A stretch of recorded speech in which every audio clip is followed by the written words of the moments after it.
Good evening, everyone.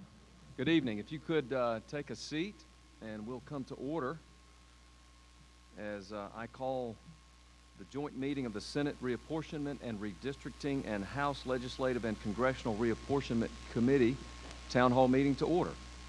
And so we're going to begin as we do Senate and House meetings, and we're going to begin with prayer. And Representative Don Hogan is here, and I think we have the privilege of being in his district. And Representative Hogan, if you would open us with prayer, we'd be most appreciative.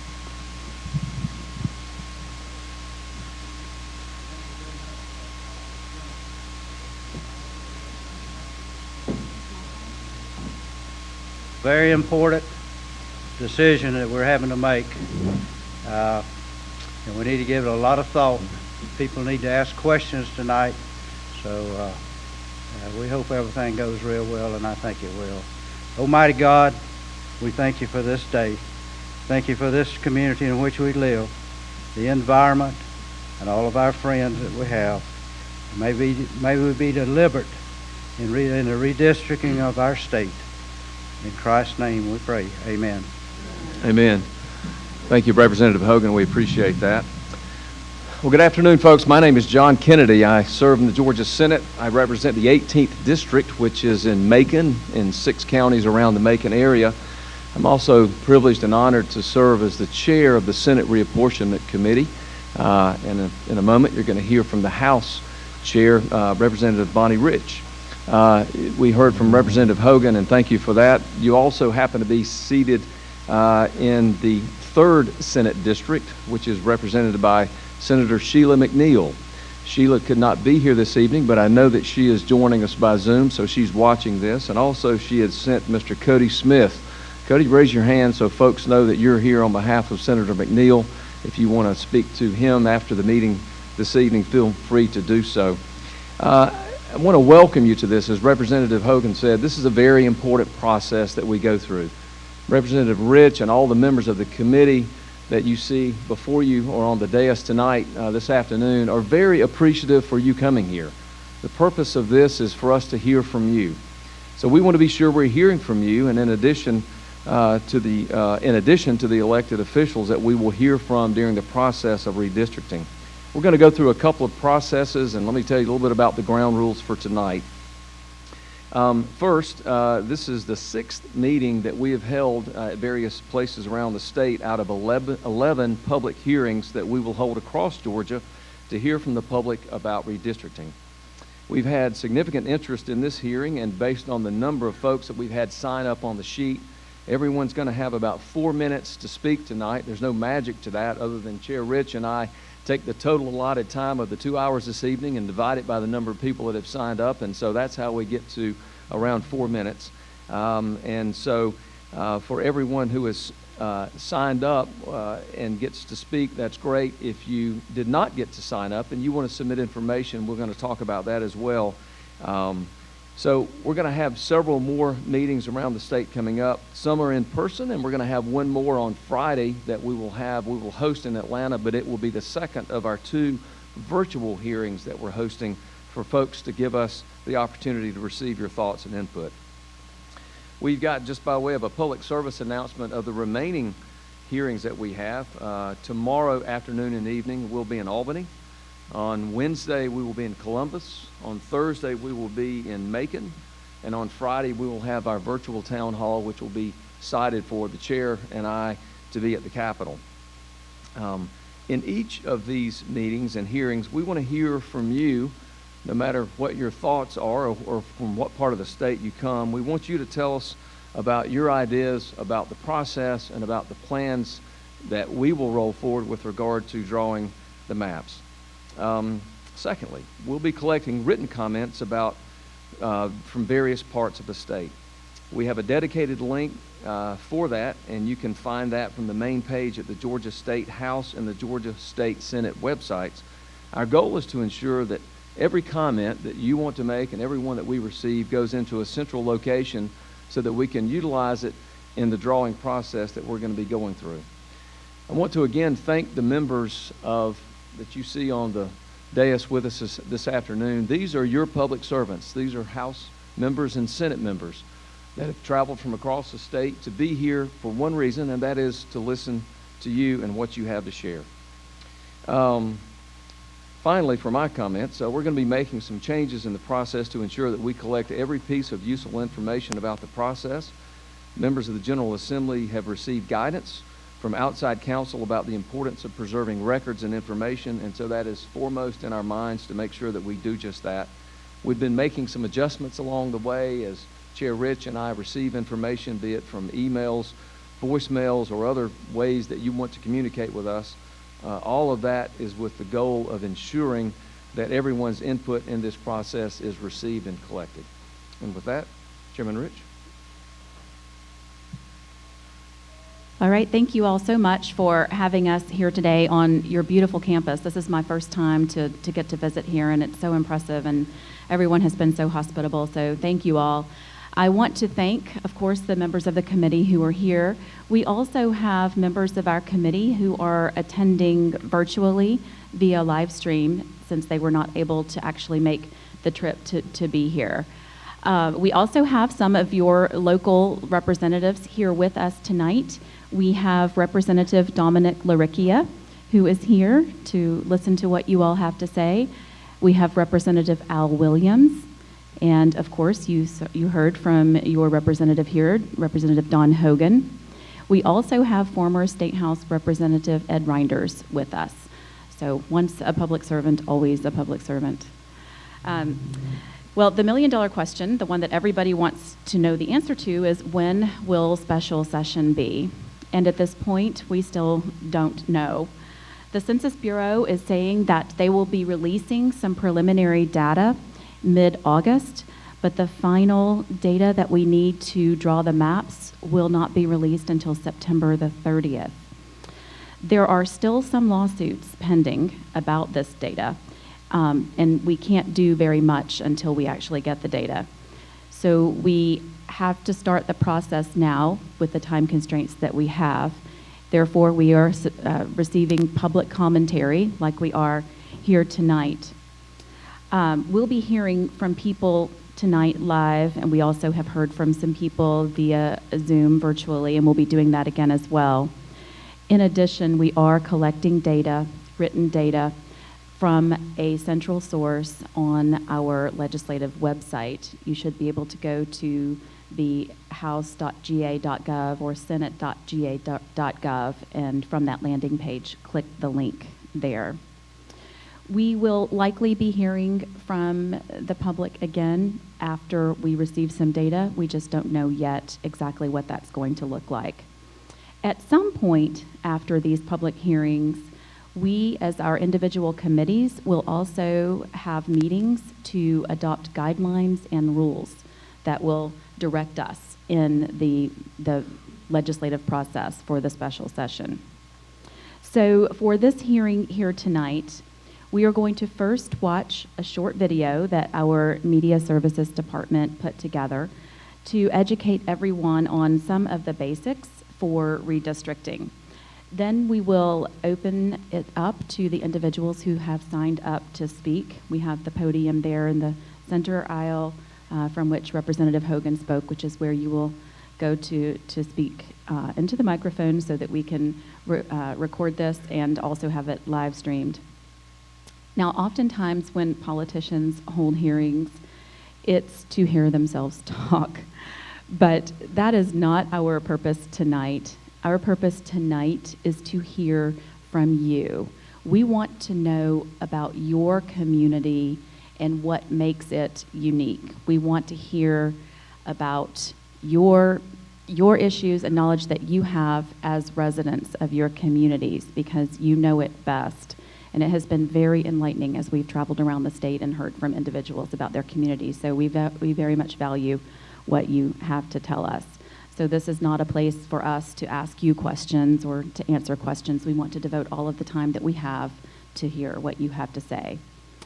All of these hearings are being recorded and live streamed. So if you want to go back and watch it again, it will be archived on our websites probably by tomorrow. And all of the ones that we've had prior to that have been as well. So with that, let's watch the video that Media Services has prepared. And if Nathan Russo could be prepared to come speak at the conclusion of that video. Every 10 years following the decennial census, the process of redistricting begins all over our country. Let's take a look at what that redistricting is and what else we need to know before we begin this process in the state of Georgia. My name is Gina Wright, and I'm the Executive Director of the Office of Legislative and Congressional Reapportionment. We are a nonpartisan joint office of the Georgia General Assembly, and we serve both the House and the Senate. What is redistricting? As the population in our state grows, the number of people in each district must be adjusted so that the population in each district is as close to equal as practicable. This is done by redistricting, or modifying the boundary lines of the districts. In Georgia, our new 2020 census resident population total is 10,711,908 people. Because of this population increase, each of our 14 congressional districts will need to adjust to have 765,136 people in them. At the state level, our legislative branch of government has 56 state senators and 180 representatives in the state house, elected by districts. State Senate districts will be redrawn to now include around 191,284 people. State House districts will also need to increase in population size to around 59,511 people. In the Georgia General Assembly, there is a standing committee on redistricting in both the House and the Senate. Each committee has a chairman. Hi, I'm Bonnie Rich. I'm chairman of the Legislative and Congressional Reapportionment Committee in the State House. I've served in that capacity since 2019. Since 2018, I have represented District 97, which includes parts of Duluth, Suwannee, and Sugar Hill in Gwinnett County. Hello, I'm State Senator John F. Kennedy, and I represent the 18th District in the State Senate, which includes all of Monroe, Peach, Crawford, and Upson counties, and part of Bibb County and Houston County. I also am chairman of the Senate Redistricting and Reapportionment Committee. What is reapportionment, and how is it different from redistricting? The term apportionment is the act of dividing and allocating representation proportionally. The United States Constitution requires that all 435 House districts shall be apportioned among the 50 states based on population from each decennial census. There is a guarantee of at least one seat per state in the United States House, and a method of equal proportions determines how the other 385 are distributed. Every 10 years, states may gain or lose congressional districts based on how they gained or lost population in comparison to other states based on data from the decennial census. The state of Georgia presently has 14 seats in the U.S. House, and the 2010 census resulted in a gain of 1 new seat for the state following an increase of 2 new districts in 2000. It's common to interchange the term reapportionment with the term redistricting, but the two terms really don't mean the same thing. Reapportionment only occurs at the federal level when U.S. House districts are distributed amongst the states. Even with a gain of over 1 million people in Georgia over the past decade, Georgia will continue to have 14 congressional districts. When does redistricting take place? Traditionally, the governor of Georgia issues a call for a special legislative session in late summer or early fall following the arrival of the new census data. The sole purpose of this session is to adopt newly redrawn maps for all statewide district plans and may also include new maps for local county commission or school board districts. The session occurs so that all county election officials have sufficient time to update voter district assignments once the process is complete prior to elections the next year. After the Georgia General Assembly adopts new maps and the governor signs the bills into law, they become the new election districts for use in the next election cycle, or on the date specified in the legislation. This year, with COVID-related delays in the census, the special session will likely take place later in the year because we will not receive full census data until late August or September. What other factors do we have to consider besides equal population? The first mission of redistricting is to ensure that districts are roughly equal to each other. Equalizing population ensures that each individual's vote counts the same toward their representatives. But equal population is only one part of the puzzle. Maps must also comply with the Voting Rights Act of 1965 and traditional principles of redistricting, like ensuring communities of interest are represented, avoiding major changes to existing representation in the legislature, and keeping local government jurisdictions whole. Those legal criteria are what often keeps maps from being drawn as perfect squares across our state. Why do we have public hearings?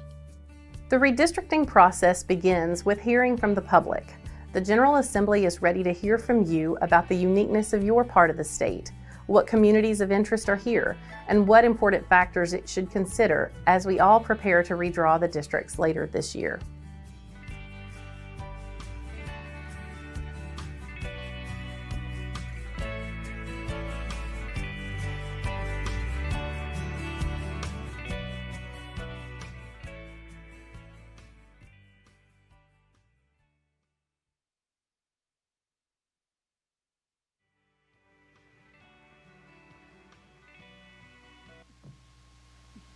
All right, thank you so much. During the video, we have had a couple more of our legislators who have come to join us. Representative Stephen Gaines and Representative Stephen Meeks have also both joined us to hear from you and to witness what you have to say. We will now begin with our first speaker, who is Nathan Russo. After that will be Cuffy Sullivan, and then after that will be Kimberly Polk. You may proceed. Thank you. My name is Nathan Russo, and I've lived on St. Simons Island, Glynn County, Georgia, for more than 30 years. I want to thank the Joint Redistricting Committee for coming to our community to listen to our opinions on drawing the redistricting voting maps. Our community has changed a lot over the last 30 years, and today is a mix of college-educated professionals, skilled labor people from electricians, plumbers, carpenters, and HVAC experts. I would like the committee on drawing their redistricting lines to make sure that they keep our community a homogeneous entity as much as possible. Currently, one of our House districts extends from northern St. Simons Island in Glynn County through McIntosh County and even very rural Long County. Because Glynn and McIntosh are both coastal counties, I can understand some of the similarities of interest, but there is no reason to include rural Long County, but possibly replace the population in this county with more of St. Simon Island residents. The current map was drawn based on gerrymandering, but in the future I would like to suggest that Georgia follow the Iowa state model that is described on the line on the website, National Conference of State Legislators. The Iowa model uses bipartisan commission to establish voting district line as opposed to Republican or Democrat gerrymandering. I propose that your committee introduce an act to set up such a bipartisan committee along the lines of the Iowa model. I also suggest that once these lines are drawn this year, you bring the finished product back to our community for more comments. We don't know how to talk about these lines because there are no lines right now, so we suggest that you come back for a second time. And I will say one more thing. By the way, Iowa is not alone in their process. The other states that have similar models are Arizona, California, Colorado, Iowa, Idaho, Montana, Michigan, New Jersey, Virginia, and the state of Washington. Thank you for considering my suggestions. Thank you, Mr. Russo. Next, we have Cuffy Sullivan. After that, Kimberly Polk, and then Sally Hardman. Senator Kennedy, Representative Rich, and committee members, thank you so much. My name is Cuffy Sullivan, formerly of Brunswick, Georgia. Now I reside in Savannah. I serve as Communications Committee Chair for Fair Districts Georgia, which is a nonpartisan, nonprofit organization urging a fair and transparent redistricting process. Our three big asks are that you listen, show your work, and check your work. And today I'd like to focus a little bit on check your work. Thanks to an innovative partnership with the Princeton Gerrymandering Project, we've been able to generate hundreds of thousands of maps that all meet the 3 C's: These are maps that are contiguous, respect county lines, and are VRA compliant. We are excited to make this analysis available to you and to citizens and community groups. This is the kind of data that was only previously available to legislative redistricting committees and not the general public. With this collection of 500,000 neutral, computer-generated maps, we are able to understand the characteristics of Georgia's natural demographics, political preferences, and minority representation. These unbiased maps give us an indication of the ranges we should expect so that we can evaluate proposed maps against those benchmarks. For example, if proposed maps are significantly different than what our non-biased computer-generated 500,000 maps predicted, then we might say that those proposed maps aren't responsive to voter preferences in that district and perhaps have been influenced by partisan or racial gerrymandering. We encourage you to take advantage of this resource. Today, I also sincerely ask that you release proposed maps in time for meaningful public review and feedback prior to adoption. Finally, we have recently released substantive analysis of what we're calling the Split Cities Project. Over 81% of Georgia's smaller cities have been cracked after the 2011 redistricting and subsequent mid-cycle redistricting. This means that a number of smaller Georgia cities who prior to 2010 were able to elect the candidate and representative of their choice now have their community's cohesiveness split across numerous districts. Our website is fairdistricts.org. We are here to help and be a resource to you, and thank you for this opportunity.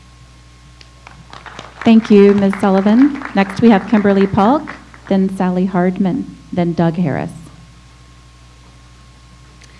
Hi, my name is Kimberly Polk, and I'm here on behalf of Step Up Savannah and the low to middle income residents of Chatham County.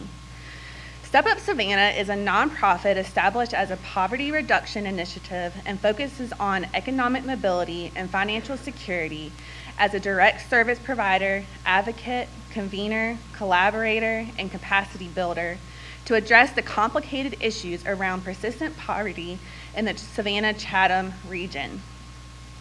Poverty in Chatham County is multifaceted.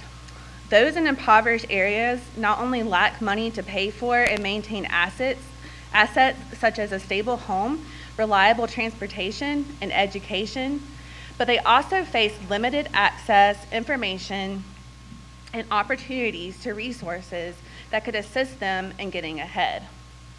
These low-wealth communities and communities of color are traditionally underrepresented and undercounted in the census.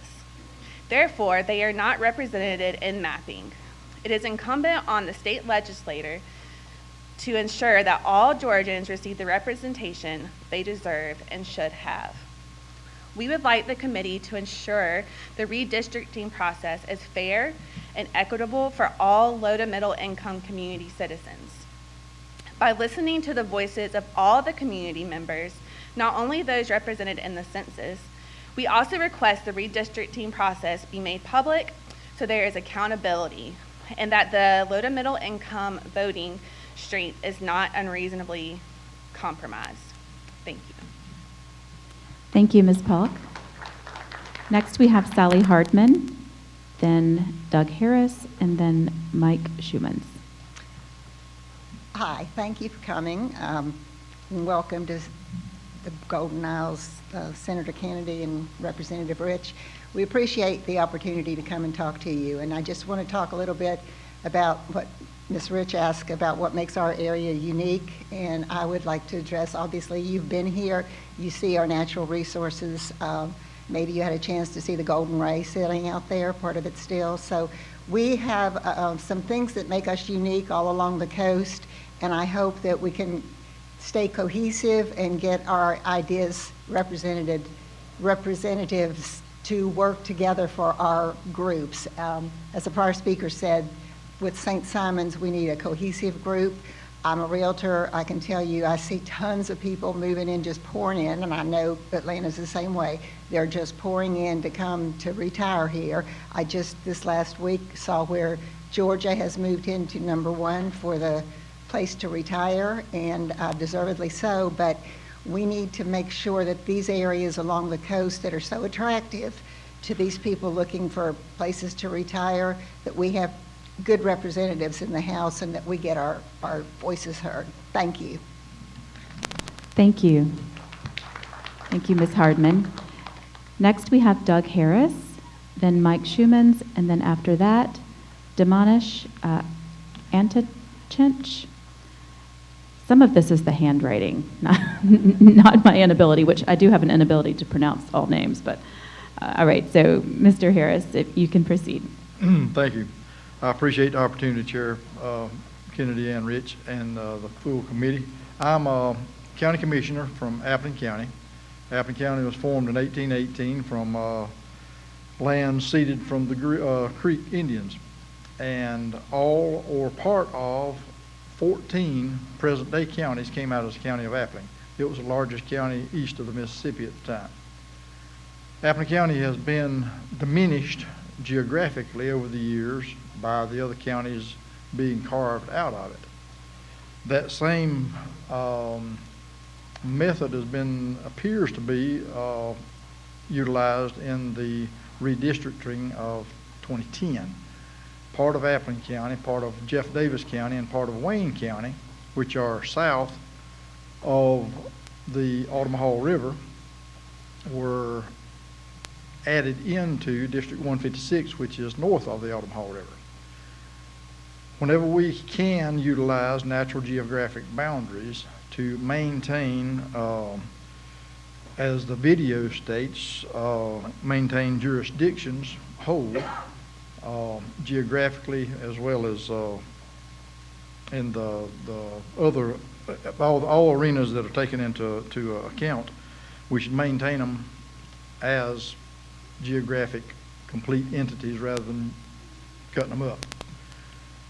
Baxley, Georgia, which is the county seat of Appleton County, and Hazelhurst, Georgia, which is the county seat of Jeff Davis, are both split where one side of the street is District 178, one side of the street is 156.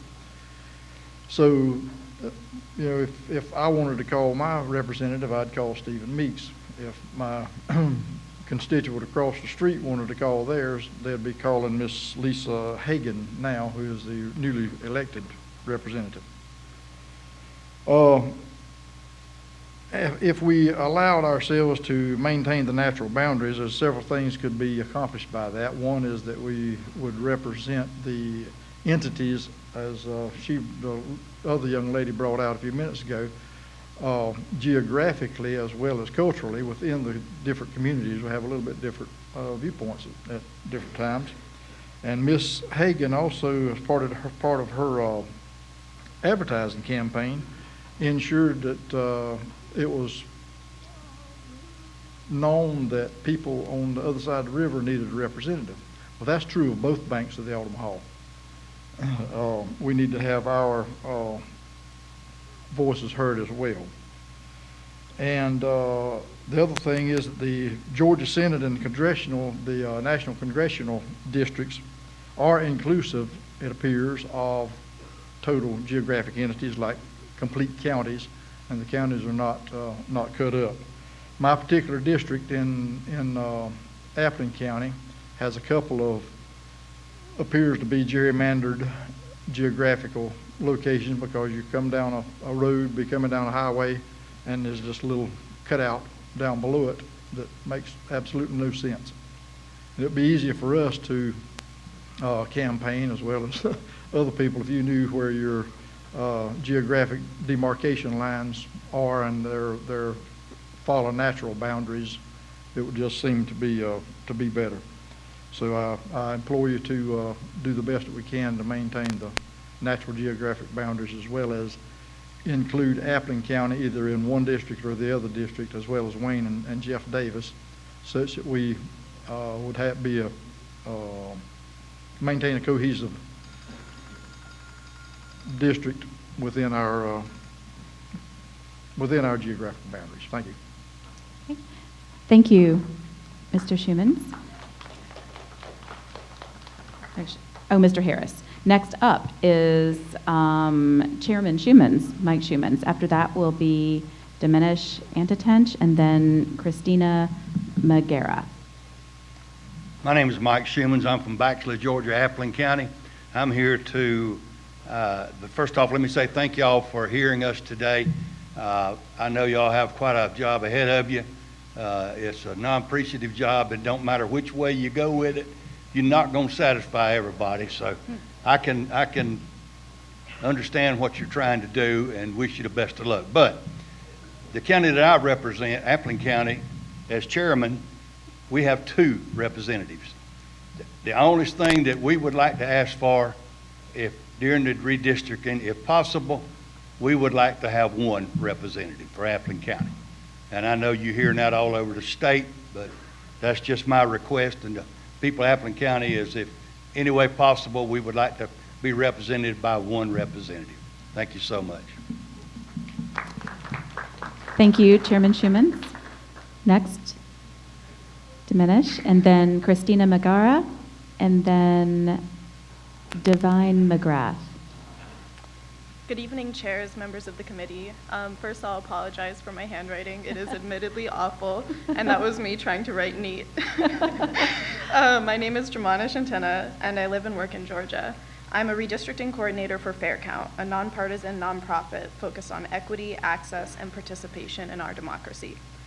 I have several concerns and questions about the transparency of this process that I would like the committee to consider. As we near the end of these public hearing series, I am concerned that this will be the extent of the committee's attempts at taking public input on how our communities will be governed for the next decade. Will there be more opportunities for public input, particularly when district maps are being drafted and available for view? On that note, when can we expect district maps to be drawn and voted on? Will there be a special session this fall, or should we expect the process to happen during the 2022 session? Will the committee ensure enough time for thorough public input when they are in session? And how will the committee incorporate public input into district maps? Finally, will the hearing that was postponed in Augusta be rescheduled? And if so, when? Redistricting will affect all of us for the next decade. It will determine everything from the weight our votes carry to if our schools are overcrowded and underfunded. I ask that the committee commit to a transparent process, since the consequences of an unfair redistricting process will gravely impact every aspect of our lives for the next 10 years. Thank you for your time. Thank you. Next, we have Christina Magera, then Divine McGrath, and then Daniela Rodriguez. Members of the Reapportionment Committee, thank you for being here today and thank you for your time. My name is Christina Magana, and I am the daughter of migrant farm workers. I am a citizen of Savannah, Georgia, and a member of Migrant Equity Southeast. Migrant Equity Southeast is an organization that advocates for the rights of immigrant communities in coastal Georgia. As the community outreach coordinator for Migrant Equity Southeast, I have seen firsthand the inequity and a lack of access to equitable resources for the immigrant community.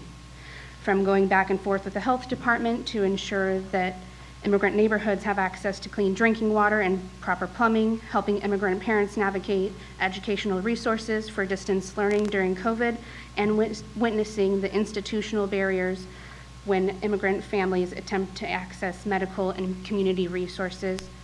No one should deal with a lack of the most basic resources simply because of a language barrier.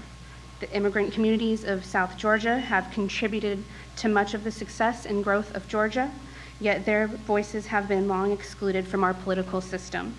In order for the immigrant community to advocate for structural change, we need to have voting districts that are fairly drawn. As you engage in the redistricting process, we ask that there be transparency and an opportunity for public input, as well as adequate time to ensure that there is enough time for the community to give public comment. We thank you for your time. Thank you.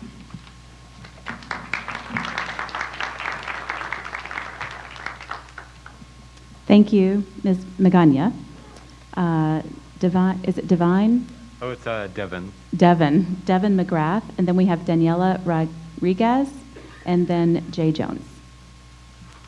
Thank you to the Reapportionment Committee. for your time. My name is Devin McGrath. I'm a resident of Savannah, Georgia, and I'm speaking behalf as part of Migrant Equity Southeast, along with Christina, as well as part of a generation of Georgians who are now growing up and becoming adults and understand the impact that the decisions made by this committee will have on our future.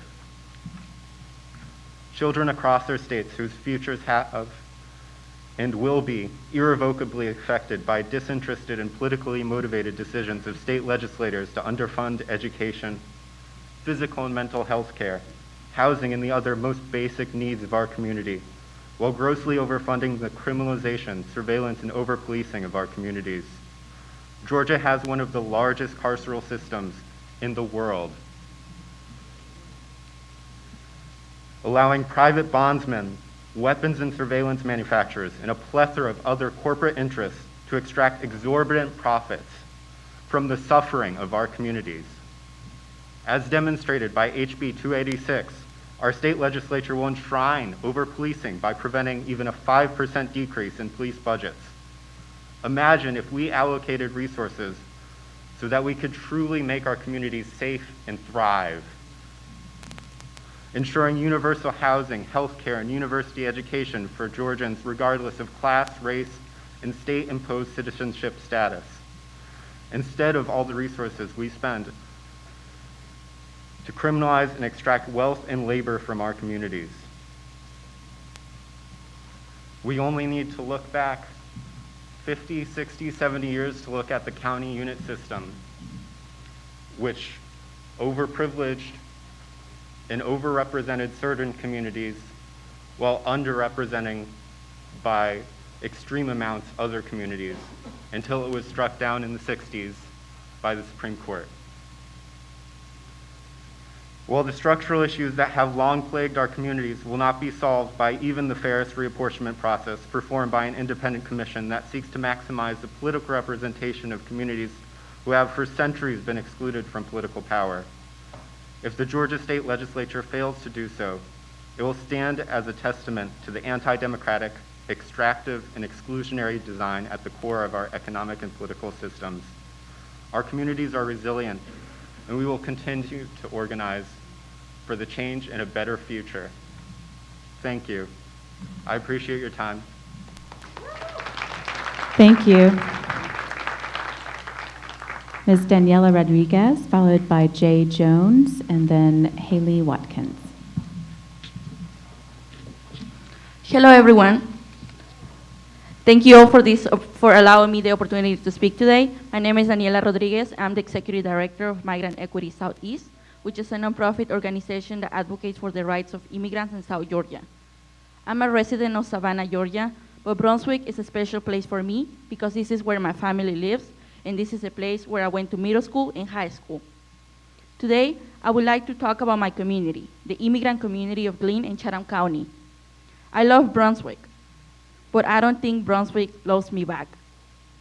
I grew up in a neighborhood that didn't have street lights, and that every time that it rained, it was impossible to walk because the streets were flooded. I remember telling my mother that it wasn't fair. Even though we were poor, we deserve better living conditions. My mother replied, "Lo siento, hija. I'm sorry, daughter. This is how it is for us because we're not white and we don't live in St. Simon's Island." I also remember my mother struggling to get to work because she didn't have a car and because unfortunately, Brunswick doesn't have public transportation. Access to public transportation and better living conditions should not be a luxury for communities of color in Brunswick or in Savannah. And while I didn't know better as a child, I know better as an adult. And this is why I'm back. It doesn't have to be like this. We can do something about it. We need better representation. We need representation that cares. We need radical transformations of our electoral system that centers communities of colors and immigrants. Our voting power should not be diluted. I want you to take into consideration the lack of resources that we currently have. Brunswick is very diverse, and its diversity should be seen as something beautiful, not as a threat. As you engage in the redistricting process, I hope my story serves as a reminder that immigrants have a voice. Thank you for your time. Thank you, Ms. Rodriguez. Next up, we have Jay Jones, followed by Haley Watkins, and then Laura Angelich. Thank y'all for coming down here to South Georgia. It's very important that y'all take the time to spend time with us here. A lot of times I talk about how we're always forgotten about in South Georgia, and for y'all to be here, it means a lot. I am here, I sit in many different roles, many different shoes, but the most important shoes that I sit in at this time, at this moment, is an 8-year-old who will be 19 years old when y'all come before us again, and that's my son, Johannes Jones. Why that's important is because the lines we draw affect him more than it affects me, because I know how to adapt, I know how to change. But these lines will ultimately affect how we build schools. It will ultimately affect how government works. It will ultimately affect how we do things moving forward. And so it's so important that we draw the lines that be equitable and fair in our communities, because I want him to be able to play and be with those people he needs to be with.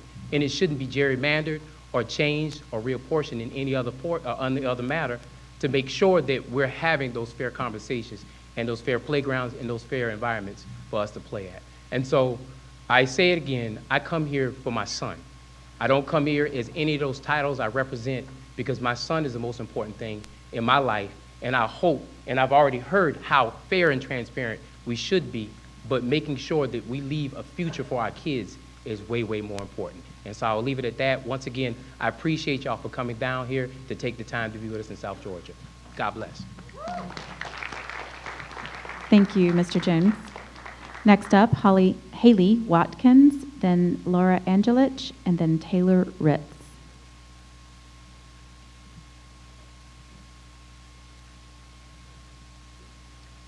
Good evening. My name is Haley Watkins, and I'm a longtime resident of coastal Georgia. I grew up in this area, and I'm here to testify that all Georgians deserve a redistricting process that inspires trust and confidence.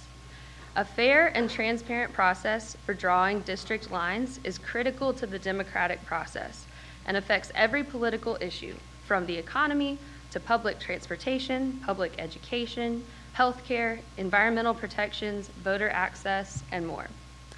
I am proud to be from this community and believe in our ability to fight for positive change. As a local educator and environmentalist, I spend each and every day instilling the message that small change can make a big difference, and that we have the ability to make our voices heard. Today, I ask that we assure a future in which all of those voices can be heard. In the past, Georgia's redistricting process has taken place behind closed doors, with minimal public participation and minimal accountability. The lack of laws guiding the redistricting plans and process has allowed for representatives to choose their constituents for partisan gain. We live in a nation where citizens should choose their representatives, not the other way around. On behalf of my community, I ask that the leaders in the redistricting process release all proposed district maps for public review, along with a list of the factors that were taken into account when developing such plans. Legislators should also release an analysis of how such plans will impact the ability of minority groups to elect candidates of their choice. What will the next 10 years look like for Georgia? And what can we do today to assure that future generations can make their voices heard? It is our decision, and this is our moment. We must not succumb to corrupt and partisan drawing of district lines, but instead must choose a brighter future for Georgia and a brighter future for this community. Thank you. Thank you, Ms. Watkins. Next up, Laura Angelich, followed by Taylor Ritz, and then Saida Barrow. Hi. Thank you to the committee for being here today. My name is Laura Angelic. I grew up on St. Simon's Island. My family, friends, and I are active members of this community. Since graduating from high school here, I've earned my degree in mathematics from Georgetown University and my degree in education from Harvard Graduate School of Education. I'm a public school math and STEM educator, and I teach my students that they can make a difference just as every educator I've had in Glynn County taught me. When my teachers at Oglethorpe Point, a Glynn County public school, taught me and my classmates this, there were no qualifiers, no magical strings being pulled for those already in power to gerrymander their way to more power. I believe in our community, and I hope to raise my future children in a place where they will grow up to have their voices heard. I'm looking forward to the day that we in Georgia are the example for how to move to a more equitable redistricting process. I know that once we have an independent redistricting process, not one subject to the yearly decisions of partisan elected officials, we as a community have the power to show the next generation what our patriotism, in harmony with our diversity, looks like in action. Now is the decision point for Georgia. What are we going to do with our next 10 years? Will we be left behind, or are we in Georgia the example for democracy through nonpartisan redistricting in our nation? Thank you to the committee. Thank you, Ms. Angelic. Next up is Taylor Ritz, followed by Sylvia Barrio, and then Vayanti Joseph. Thank you. My name is Taylor Ritz. I grew up here in Glynn County. I'm a member of the local nonprofit A Better Glenn, which is an equity initiative. I'm also the executive member of the Glynn County Democratic Committee. Now, did y'all hear that? Did you hear how the room tensed up a little bit on that last part? Half the people in this room have very little interest in what I have to say now. Your job is to create districts in Georgia, and I know it isn't an easy one. I understand that y'all put yourselves out there, probably get yelled at a lot. People can tell you they want fair districts, but no matter what you do, someone will call it unfair because we probably all have different ideas of what fair looks like. However, from my perspective, and this is a very uneducated one in making districts because that's not one of my jobs, I look at St. Simon's Island, which is a 16 square mile island, and it's split into 2 different state house districts. Just looking at the video that y'all played before we spoke, Representative Rich, your own district is an S shape. Now, again, this isn't my forte. There may be very good reasons for those things that I don't know, but from our perspective, it doesn't look like it should look that way. This community isn't a large one. Of the 10.7 million people in Georgia, we're about 85,000 strong in Glynn County. On the topics of great seafood and the Georgia Bulldogs, most of us can agree. However, this small community is ravaged by bipartisanship. People say and do the most horrendous things to one another in the name of political parties here. We are tiptoeing around this room trying to judge which people are on our side and which ones we should avoid. I'm sure this is a thankless job. I imagine very few people are calling you up and telling you how much they admire these new district lines. I don't sit in meetings that y'all attend in this process, and I'm not an expert on drawing districts. What I am asking is that you do what you think is best for our people, but remove politics from the equation. Thank you for holding these meetings and at least listening to what we have to say. Whether we voted for you or not, you are our leaders. Ending the intense, ugly bipartisanship in my community doesn't start with all of us, it starts with you. Thank you.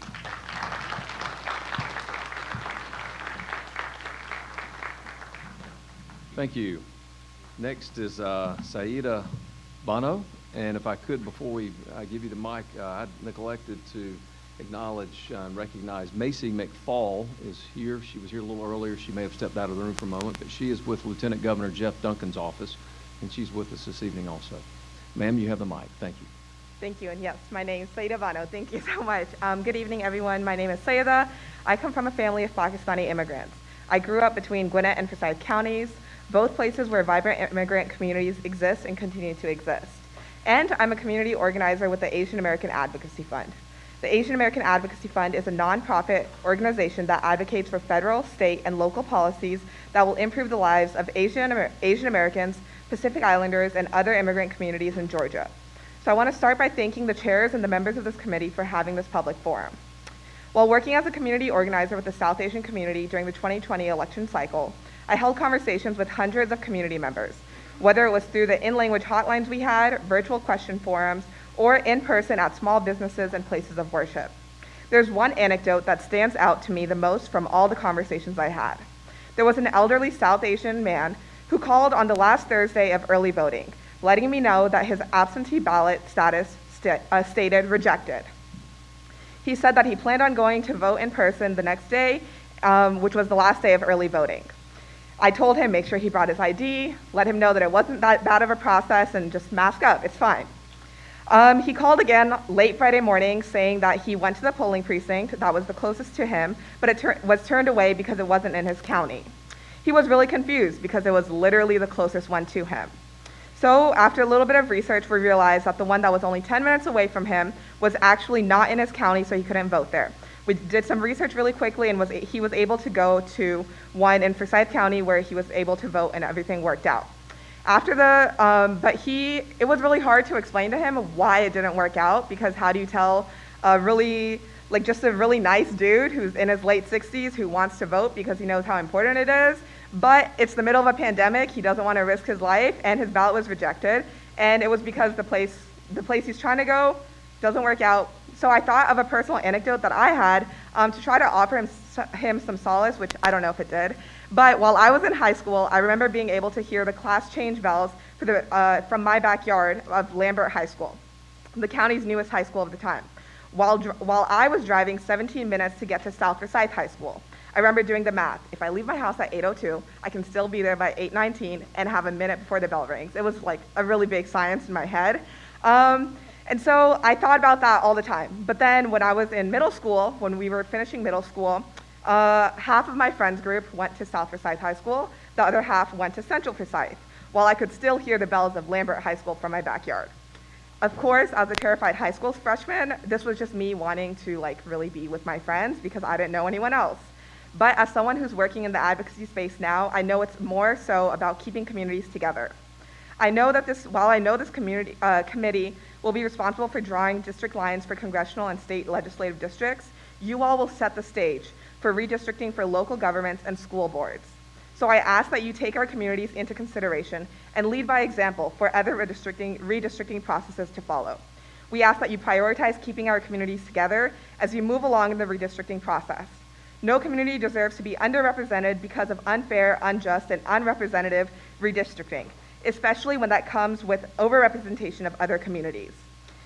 These town halls are places for you all to ensure that all community members are heard and our interests are represented in this process so our communities can thrive, not to protect political interests and ensure political gain. We were always taught in school that our government is a representative democracy. So I ask that you ensure that the redistricting process will allow for all of us to feel that we are equal participants of a representative democracy. Thank you. Thank you. Vianti Joseph, please. This will be followed by Vasu Abarani.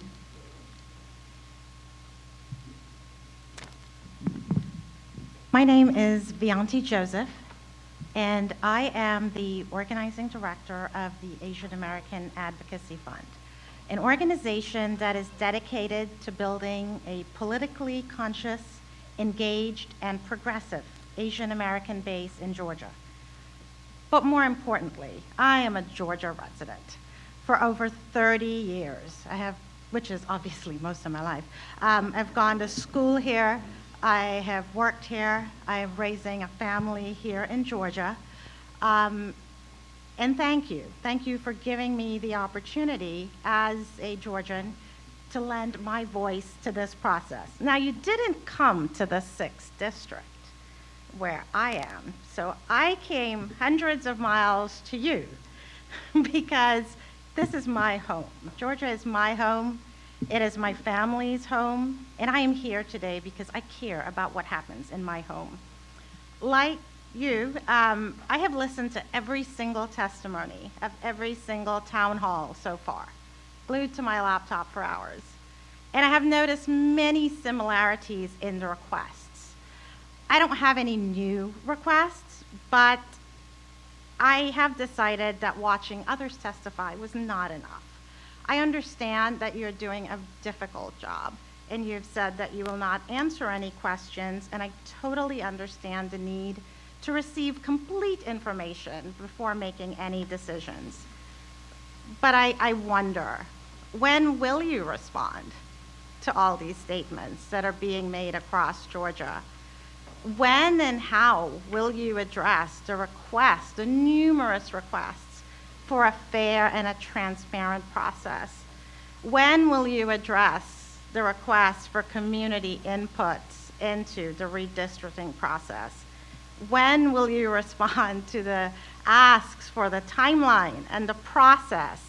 I hear that you don't know when the special session will be, and we don't know when, but do we know how? Can we at least be told how these new maps will be drawn? What is this process going to be? It is incredibly important to ensure that these voices of Georgia voters who are showing up all over, that we're not drowned out by political expediency.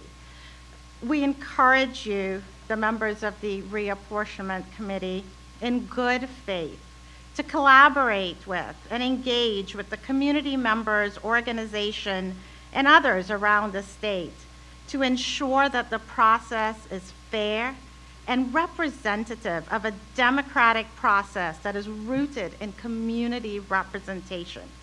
We don't just want redistricting, we want fair districting. Our organization and lots of others who have testified are ready and waiting for information on how we can get our communities involved. Voters across Georgia need to be fully informed and understand how they can fully and effectively participate beyond public testimony. How do we move from this public testimony to actively participating in where our lines will be drawn? We need to know that our input will be accepted and considered when drawing these lines. I ask you to please make this a people-powered process that doesn't just end with public testimony. Black and brown households across Georgia are usually the ones that are most impacted, that have been by redistricting, and should not be left out of these conversations. These are important voices, and our communities are the ones on the line. These are our communities, and it should be our lines. Thank you.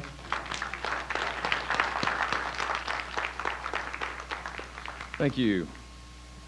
Vasu? Well, I'm going to let you pronounce your last name. I'm sorry. I'll do that. Good evening, Chair Kennedy, Chair Rich, and esteemed members of the Joint Committee. My name is Vasu Abhiraman. I am the Senior Policy Counsel at the ACLU of Georgia. I'm also a proud Georgia native, born, raised, and schooled all the way through in the great state of Georgia, both a Tech and UGA grad.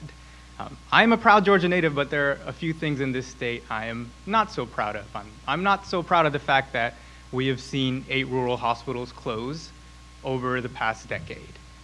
In this coastal area, we have many Georgia residents who live over half an hour drive from the closest hospital. I'm not so proud of that fact, especially given that Georgia is a consistent leader in this nation when it comes to maternal mortality. Usually number 1 or 2 in the nation. And an outlier within that outlier is Black maternal mortality. I'm not so proud of the fact that if you look up the top 50 counties in terms of the poorest counties in this nation, you will see Georgia counties all over that list, whether it's by per capita income or median household income. And I'm not so proud of the fact that 2 men last year thought they could murder Ahmaud Arbery in cold blood and get away with it with the backing of the law behind them. These represent downstream effects of a process that does not yet empower voters of color and Black voters the way it should. So we call on this committee to be genuinely transparent after the data comes out, while the maps are being drafted, and after proposed maps are created, to solicit meaningful public input along all of these lines, and to understand that the face of Georgia is changing. In fact, if you look at Glenn, McIntosh, and Brantley counties, you'll see that the white and Hispanic population, this is preliminary data from the American Community Survey, the white voting age population and the Hispanic voting age population has gone up by 6%, while the black voting age population has gone up by 12%, and the Asian voting age population has gone up by 75%. We also know that these population changes in Georgia have not been evenly distributed, so the question is not if the maps are going to change, the question is how the maps are going to change. And we ask that they're changed fairly, because too many voters here in Georgia have been redlined, packed, and cracked into disenfranchisement and poverty and even death. Fair maps is what legislating on the side of life is really all about. Thank you. Thank you.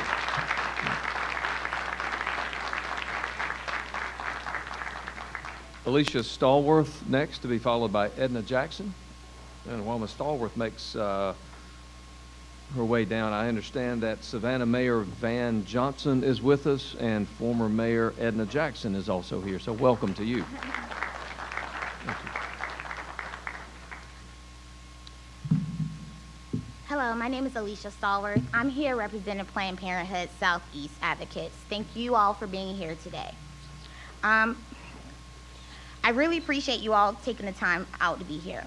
So I would like to commend the Reapportionment and Redistricting Committee for coming to Brunswick to ensure that all Georgians have the opportunity to have their voices heard, even those located outside of the bigger metropolitan areas. However, within that same vein, we have to ensure that those within some of our most populous areas also have the opportunity to participate in the voting process.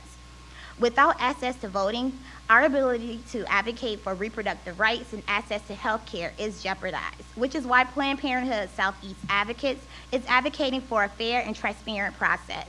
We represent over 260,000 members in Georgia, with over 20,000 members residing in coastal Georgia. We encourage the committee to schedule public input hearings after census data has been released so that current demographics can be taken into account. Public hearings should allow for the discussion and submission of communities of interest data by Georgians. Hearings to consider redistricting bills must allow for virtual and remote participation, including citizen testimony via video conference, so that citizens from across the state have ample opportunity to participate. Our state is at a crossroads, a time and place where we can truly enact change. In 2020, Georgia set records for voter turnout and election participation despite the coronavirus pandemic. The people of our state have fought hard to make their voices heard and engage in the civic process that is at the core of the ideals that we preach as civil servants. Georgians do not deserve maps that are drawn to manipulate the party lines in our legislature or have their community split on the basis of a power structure or incumbency.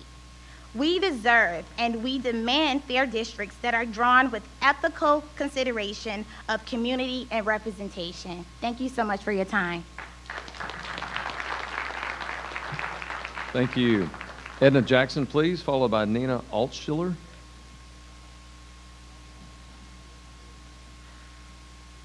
Good afternoon. I am Edna Branch Jackson, former mayor of the great city of Savannah, Georgia. Let me thank you for having this program here today to listen to what the people have to say. Now, I have been a resident of the city of Savannah for 76 years, so I think I know something about the community and about Chatham County. There are some things that I see here when you talk about reapportionment that is not, to me, in favor of the people. Years ago, we used to sit around tables along with our legislators to help draw the lines so that the residents of the community could have an input and so that it was fair to the people.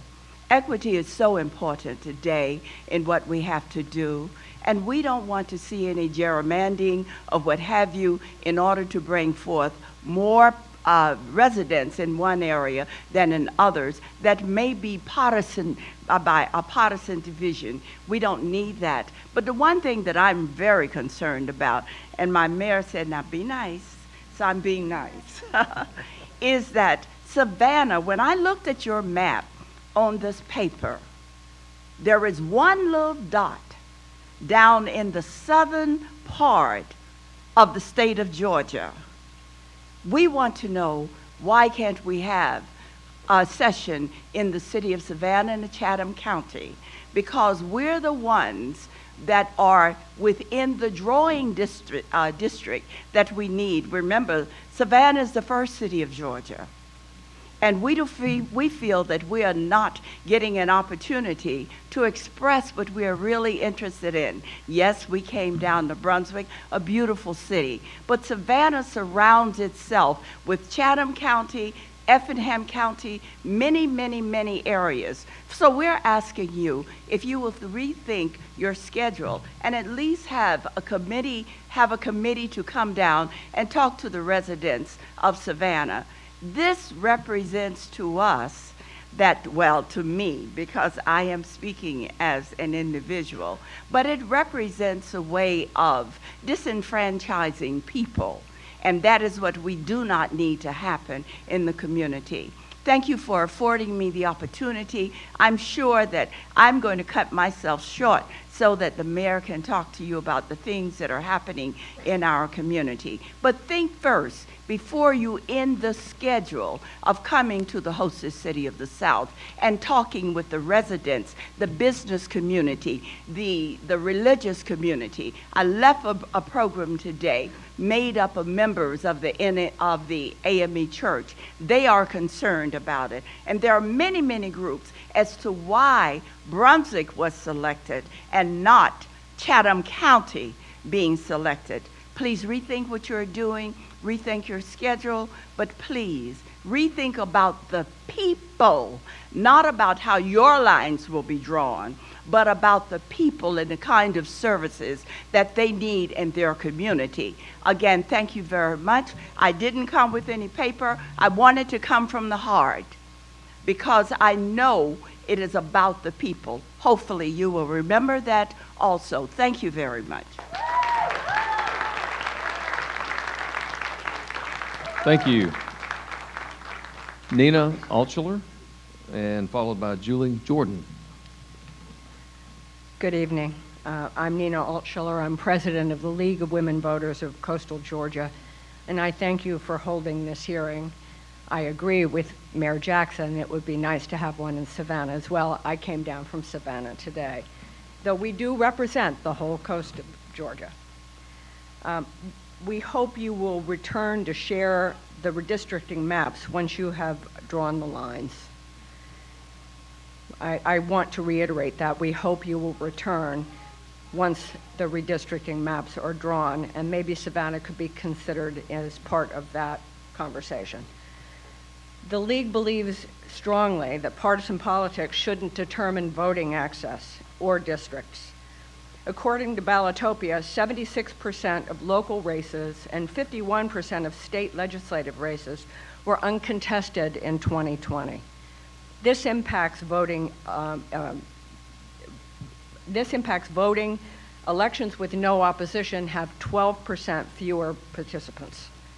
Clearly, this is not a reflection of voters' preferences, but a manipulated outcome that runs counter to the constitutional mandate for democratic elections. Potential candidates know that they can't win in a gerrymandered district. The League encourages every citizen to follow this process closely and demand that the public be involved at every step, including reviewing the draft maps. It seems to us that the Princeton model would afford you a nonpartisan means of redrawing those maps. There are many ways to deprive citizens of their right to vote. Of them, gerrymandering is the most insidious and has the most damaging effects. Thank you again for having this hearing. Yes, ma'am. Thank you. Julie Jordan, please, followed by Zach Lyde. Thank you for committee for holding this hearing in Brunswick, Georgia. We really appreciate it. We've got a beautiful county, as you guys know, and we just want to make sure that every member of our community's voice is heard in the elections. So my name is Julie Jordan. I've lived in Glenn County for over 23 years.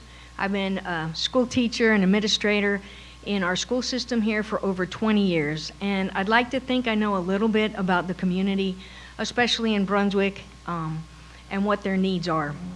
I don't mean to speak on behalf of them, but I've seen so many students that are in poverty here in Brunswick, You know, we have St. Simons, we have Jekyll, we have Sea Island, and we have a lot of wealth there. You cross over the causeway into Brunswick, and we have over 30% poverty rate. Parts of Brunswick, 76% poverty rate. But they really don't have any representation. We have one Glenn County commissioner that comes out of District 5, which is in Brunswick. 60% minority in Brunswick. We have one African American commissioner. We have one school board member who's a Democrat, an African American woman who comes out of District 5. We have no other representation in the entire county for our citizens of Brunswick and people that happen to not be Republican. Now, I am the chair of the Democratic Party here, but I believe that redistricting should be nonpartisan.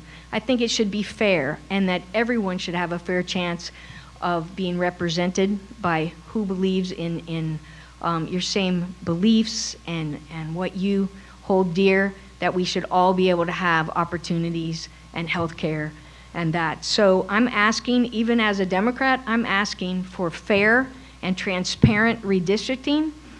On St. Simons Island, we have District 179 and we have House District 167.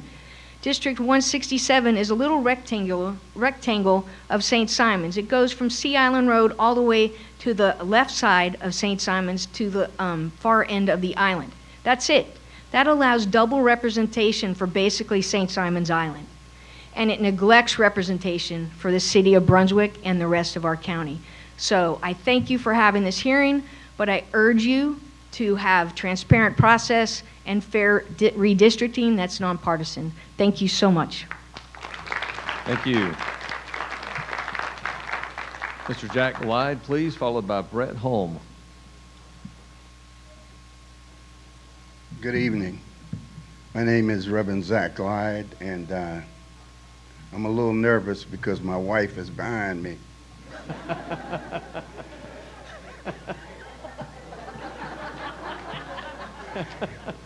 And she gave me instructions that I was not supposed to dominate this hearing. So y'all arranged for it, a minister, a preacher, to have 4 lousy minutes. That meant that you didn't want to hear from me. I have a shirt on that represents Vietnam veterans.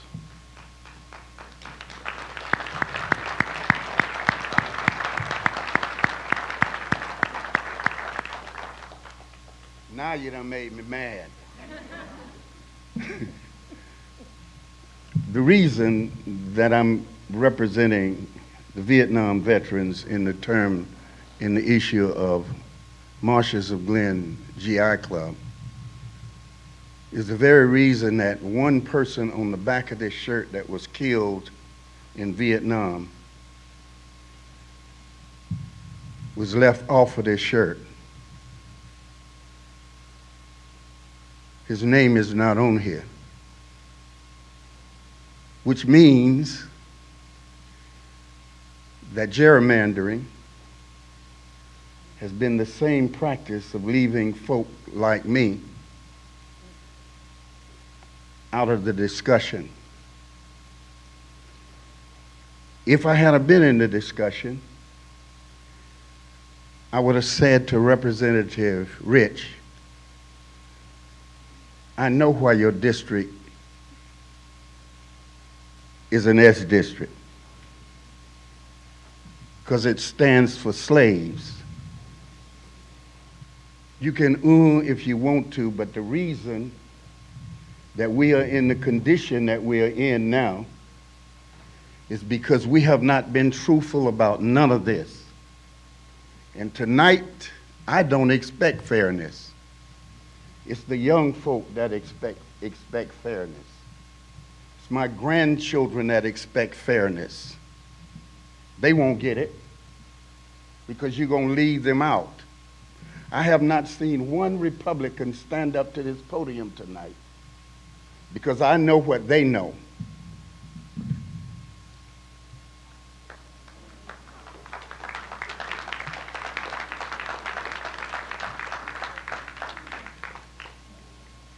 Mr. Brett Holm, followed by Mary Beckman, please. Good evening. I'm Brett Hume. Appreciate y'all coming down on the coast. Hopefully you have the opportunity to get some great Georgia white shrimp. I represent the Southeastern Carpenters Regional Council, 2,600 members throughout Georgia. I'm joined by the president of the Savannah Regional Central Labor Council, representing over 8,000 members in Southeast Georgia. All we're asking is for some fairness and equity in the process. You know, historically, this comes down every 10 years by the party in charge attempt to keep power at the end of the day, regardless of party, because both are guilty, all right? And minimize the other party's impact. I get it. I understand it. I'm asking for you to address this process with some common sense and fair play. Maybe break that cycle. And here's my logic. If Georgia, not if, now that Georgia, I believe is 7th year in a row, #1 state to do business, that suggests that competition is good. If more businesses are coming, why can't we have the competition in the political arena? Historically, like I said, using the old process, we've got districts that elected officials run unopposed consistently. How is that healthy? Competition is healthy. I suggest we wouldn't be the 7th year running #1 place to do business. What that will entail is elected officials being accountable to the entire constituency they represent, not just the majority percentage that elected them. But it also suggests accountability. Because if your voting record is positive enough to the majority of constituents, you'll get reelected, regardless of party.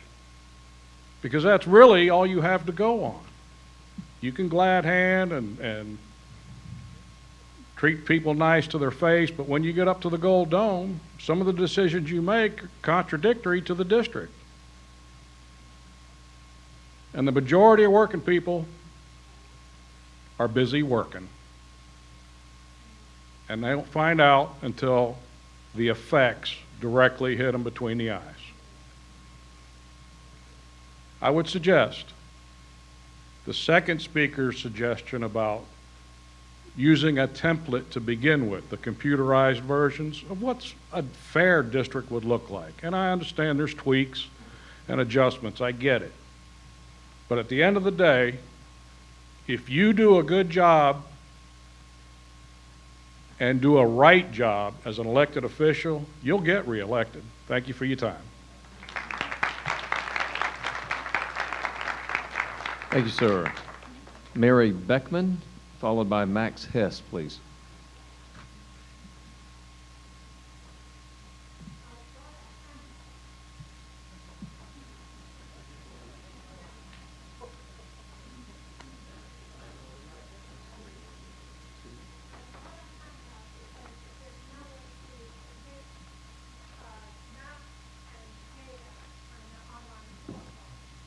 If you could address that, I would appreciate it.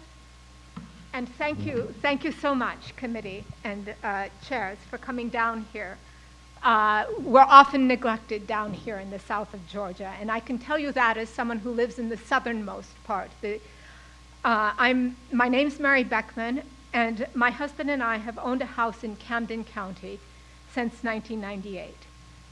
Although I'm not from this part of the world, as you can probably tell from my accent, I've put down roots here, and this is now my community. Now, Camden is one of the original counties of Georgia. So it's bordered, as you can see on it's the right panel on the first page of your handout. It's bordered by the Atlantic Ocean on the east, St. Mary's to the south, Glynn County here to the north, and to our west, Charlton County, which used to be, many years ago, part of Camden County. A good number of my friends in Camden County are from families that have lived in Camden County for many generations. So I'm going back to the 1700s, where they were kidnapped and brought here from the rice coast of Africa to work in the rice plantations and so on. These were the people who worked together in the Gilman paper mill or the Thiokol chemical plant, and who peacefully integrated the county schools in 1971. Today, the Kings Bay sub-base is the largest employer in Camden County, and because of that, our community is a vibrant mix of people from everywhere, and we're still one of the most integrated counties in this part of Georgia. Our population is about 20% African American, 70% white, with the other 10% being mixed race, Hispanic or Asian American. And our schools, this is important, our schools, all of them, show that same mix. We're an integrated county. Our three cities, Kingsland and St. Mary's in the southern part of the county, Woodbine in the center, also are integrated. We have at least 2 African Americans in each of the 3 city councils. The rural northern communities of Waverly and Tarboro also are integrated. Many of the families there have owned that land since Reconstruction. Now, the first page of your handout shows the maps before the 2010 census. And you can see, at that point, there were only 2 districts in the southern corner east of the Okefenokee Swamp. Camden was all in District 180. Charlton and Ware together were in District 177. So just 2 districts east of the swamp. Now the second page of your handout, if you turn to that shows the maps after the 2010 census. You can see what's happened to Camden County. It's been split into 2 districts. District 180 now has grown this pseudopod over the top half of Charlton and the middle third of Ware to cut off a third of Waycross. The southeastern corner of Camden now is in District 174, which used to be just underneath Valdosta. That district has now stretched all the way over and cut off the southwest corner of Kingsland.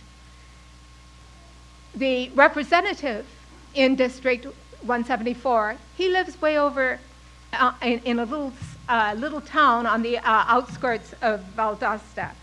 The last time we saw him in Camden County was 4 years ago.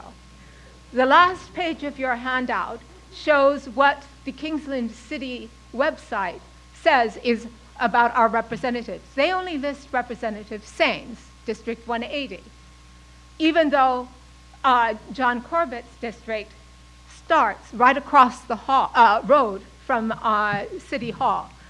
My ask to you is that you please put us back together. Make Camden County just 1 district. Don't split Charlton into 2 districts. And please, please, do not crack Waycross, which is 55% African American, into 3 different districts. I thank you for your time.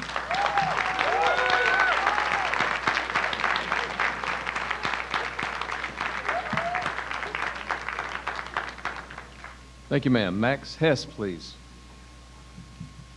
My name is Max Hess. I'm here on behalf of Fellowship of Reconciliation with a residential address in City of Brunswick, Glynn County, Georgia. I'm here to advocate on behalf of a community of interest coming out of the killing of Ahmaud Arbery that is common to Glynn County and the Brunswick and Waycross judicial circuits. Following the killing of Mr. Arbery, we learned some new things. I'm going to highlight 4. We learned that when a call came into law enforcement, the caller would sometimes be referred to a private citizens patrol group including the McMichaels. We learned that a private patrol group might be using a government-issued weapon, as was Mr. McMichael. We learned that law enforcement has a policy and procedure for taking custody of an arrested person from a private patrol group. They call it private arrest in their procedure. We learned that if a purportedly arrested person was killed in the process, our prosecutors would declare it to have been a justifiable homicide, relying in part upon citizens' arrest. Thanks to the efforts begun by Representative Carl Gilliard and all of you in the legislature, we have now abolished citizens' arrest going forward.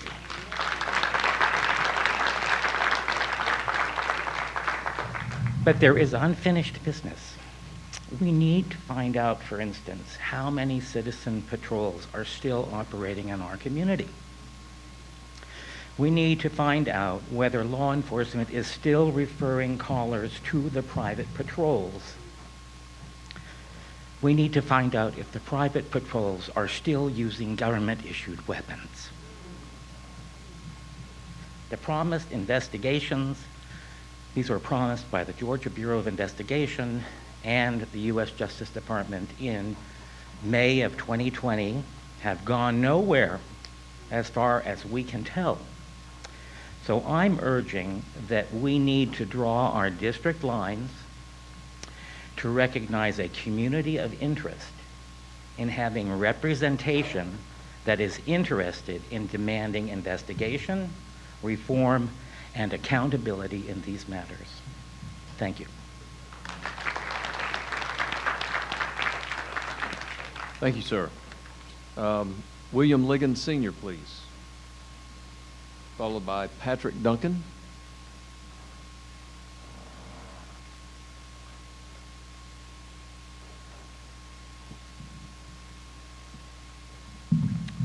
Good afternoon. Pastor Ligon has departed, I believe. So I'm Patrick Duncan. Thank you all for coming. I want to thank the committee for choosing Glenn County rather than our first district cousin to the north, county cousin to the north. It's good to have the committee here as part of this process. I'm a lifelong resident of Glenn County, except for college and a career. In fact, 2 years spent on this campus. I'm speaking today representing the GOP County Committee. I'm the local chair. Firstly, we appreciate all of the outreach that this committee is going through. We appreciate the transparency, the information sharing, and what we've learned thus far. Many of the messages that you get on a daily basis might be a little complex. We have a simple one. We like to preserve our district boundaries as currently drawn. They serve us well. We're proud of the folks we've elected, and they've done a great job.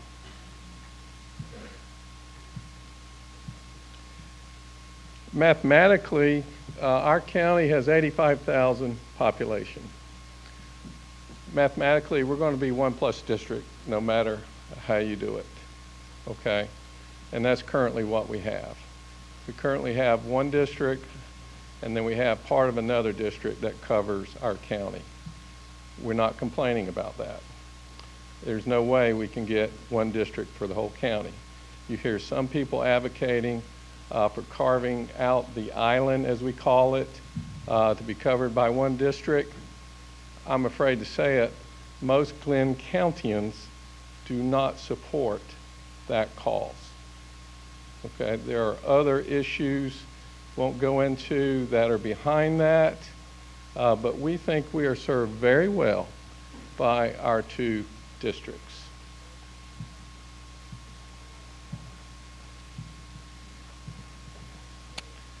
I have many other comments, but I know it's a long afternoon. You have many other speakers that want to share their opinions. I would just encourage the committee and thank the committee again for all the work that you are going through. I know you have more to do. Sounds like the Census Bureau is perhaps dragging their feet. That's no surprise coming out of Washington these days. Based on the preliminary population figures, and I know they can change maybe plus or minus 5–10%. We don't expect a lot of changes here in Glenn County, and I'll just leave you with that. Thank you so much. Thank you. Whit Perrin Wright, please. No, I'm Starling Sutton, and I'm out of order, and I apologize. But if the committee will allow me to do a little of your work, I have appreciated the recognition that you have given other mayors and other cities that are here with us tonight. I would like you also to recognize that our dear Mayor Cornell Harvey of your host city, Brunswick, has been here with us and is still with us here tonight. Thank you. Thank you for drawing my attention to that. Mayor Harvey, we're up. Mayor Harvey, good to see you. Yes, sir. Thank you. Was not aware he was here, so thank you, Mayor, for being here, and thanks for alerting us to that. Whit Perrin Wright. Mr. Wright? Miss Wright, excuse me. Good evening, and thank you for being here to listen. It has been interesting to me because I've had an opportunity to listen.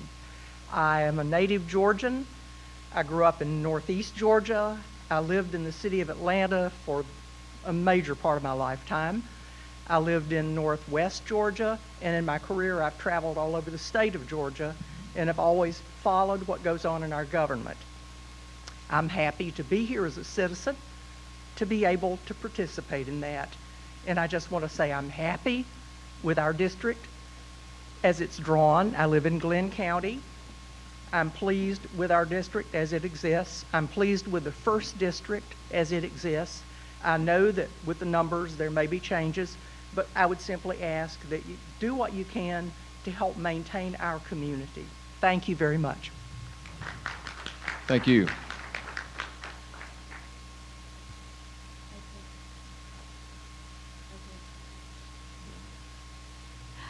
Next up, we have Gabriel Sanchez, and then after that will be Dorothy Stewart.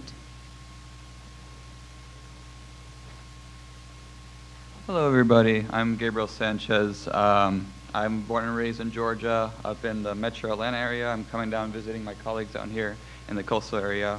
I missed out on the Atlanta hearing, so I wanted to come to at least one hearing. Yeah, I mean, I think I want to talk more broadly about the redistricting process. I think one of the things that we need to do is question the process itself, because to me, when I think about it, it sounds really weird to have the people who are representing the state house districts and the state senate districts then draw those very same districts for themselves.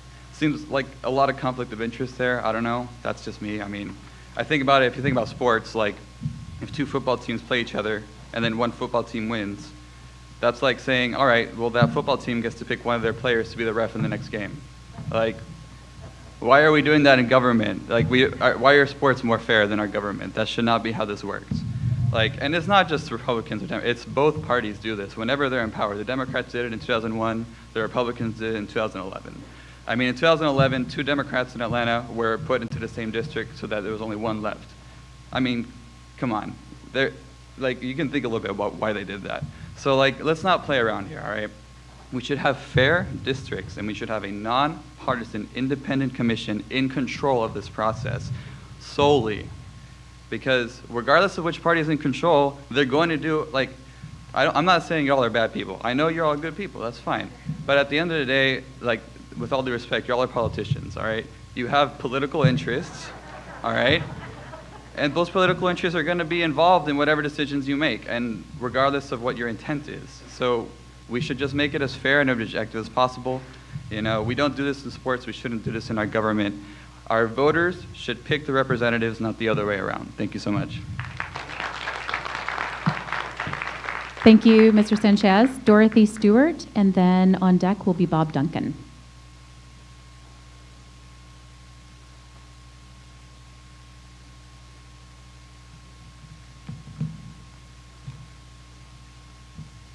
Good afternoon. My name is Dorothy Stewart. I'm a lifetime resident of Glenn County. I was a teacher for 30+ years. Matter of fact, I'm still involved in students now. And I went to school here in Brunswick, Georgia. In 2011, I ran for the school board because I believe that our children are our future. And I thought that I could be of help by continuing through the educational process by running for school board. Now, during this process, you do have to study the maps to know where your constituents are. So in doing that, I did find out that lines are drawn in this county as well as in Georgia to make sure that certain people are elected and certain people are not elected. So as far as I'm concerned, I am not satisfied with the lines. Let me make that clear.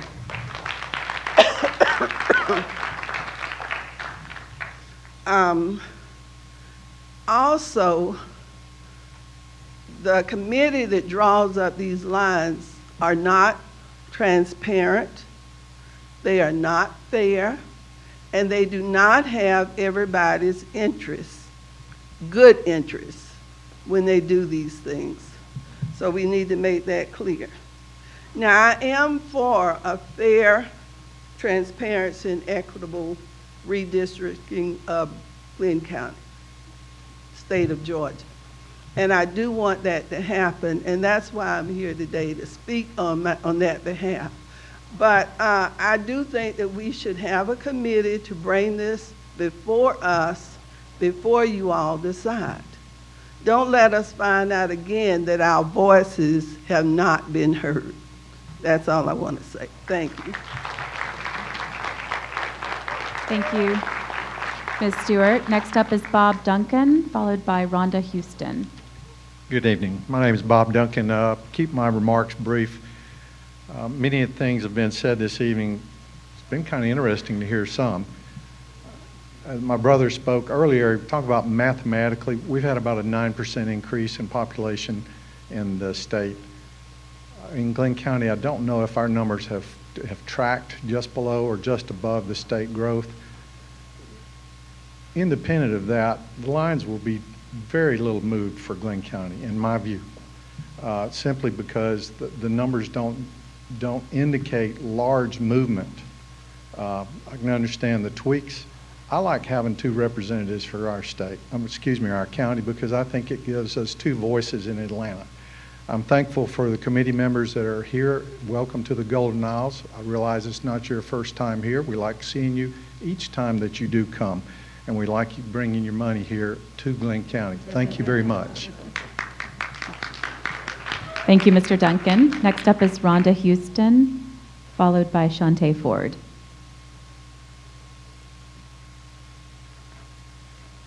Good evening, and thank you for the opportunity to speak to you tonight. I am Rhonda Houston, and I am a Georgia citizen, born in Candler, and a resident of Chatham County for the last 40 years.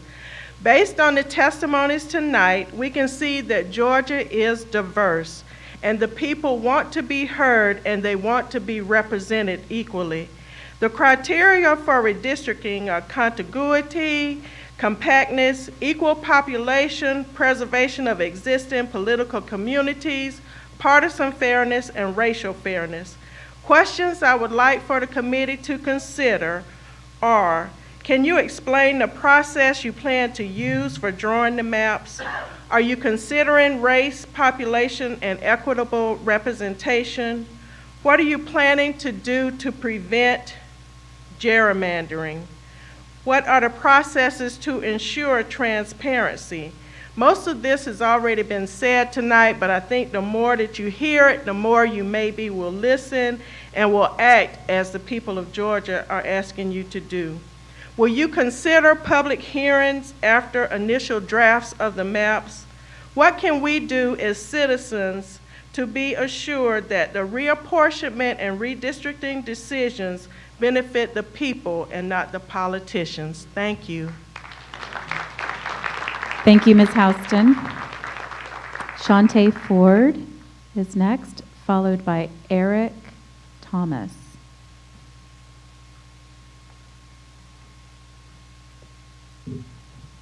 Good evening. As I stand before you this evening in a county with a vast economic difference, one end of the spectrum, you have a zip code that is considered one of the most economical zip codes in the state of Georgia. And on the other end, within the same county, you have a zip code that is described as one of the poorest in the state. And yet, we are debating redistricting. I stand with a great feeling of disappointment. However, this feeling comes with no surprise. Since we live in a state that cherishes, lives, and breathes football, I must say that the field goal post is being moved once again. I pondered on my thoughts for this evening, which centers around redistricting and primarily the rights to vote, and it comes with dismay that America, which includes the state of Georgia, never has done anything because it was the correct or right thing to do. I speak just as you see me, as an African American male, from which my ancestors were once considered 3/5 of a person, only for the benefit of slavery in the Deep South. Even Lincoln himself, who we champion as a person who freed my ancestors, stated, "If I could save the Union without freeing a slave, I would do so." And here we are today, standing at the mouth of liberty, pleading to do what is right. The rules that were created not with us in mind, but with the mindset to see if we were able to rise to the occasion. Though every time you rise to that occasion, the rules changes, not to improve, but to tear down. As you, the General Assembly's Joint Reapportionment Committee, meet to decide upon the redistricting for Georgia, consider the past from which we have come from. Consider the future of how Georgia will be looked upon in the future by our current youth. Consider the past climate that our former president produced and how this mirrors his behaviors, only with a subtle tone. We are displaying an image that states, play the game, but if you lose, don't have dignity. Change the rules as you see fit. Put a little finesse to it so it doesn't appear that you are upset about the turnout, but do it in a manner where one can say we are doing so because we care about all voters. Eliminating drop-off boxes, that's not caring. Closing down certain voting locations, that's not caring. Redistricting areas for convenience, that's not caring. All of what I just mentioned proves one thing. Everything is fine as long as we are winning. Be honest, be fair, be mindful when redistricting. Thank you, Mr. Ford. Next up is Eric Thomas, followed by Diane McLeod. Is Eric Thomas here? No? Okay. Diane McLeod? Is Diane McLeod here? Okay.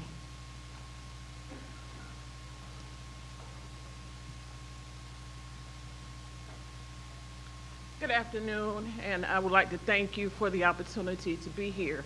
My name is Diane McLeod, and I currently am a resident of Bryan County, Georgia. I was born and raised in Chatham, and I've lived in South Bryan for the past 20 years. I'm here today because of my household. As I prepare my son to go to college, and we have a conversation about the future and what's going to happen, and he tells me, "Ma, you know once I leave, I'm not coming back." And I want to know, Christopher, why aren't you coming back? Well, one of the reasons is because I live in a community, and there is no one who represents me in this community that looks like me.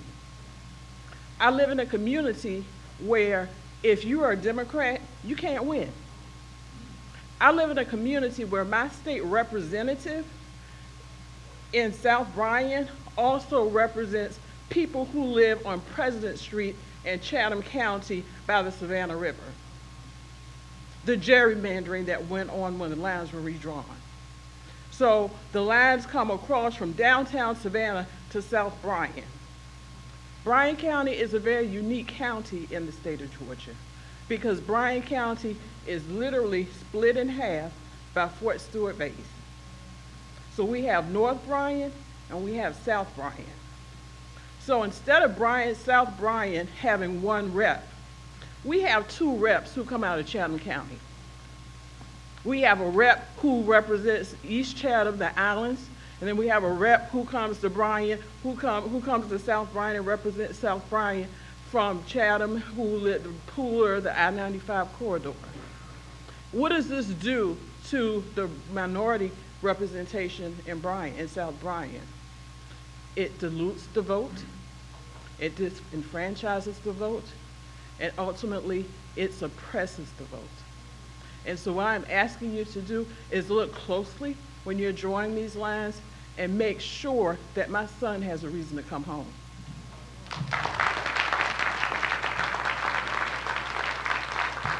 Thank you, Ms. McLeod. Next, we have Mayor Van Johnson.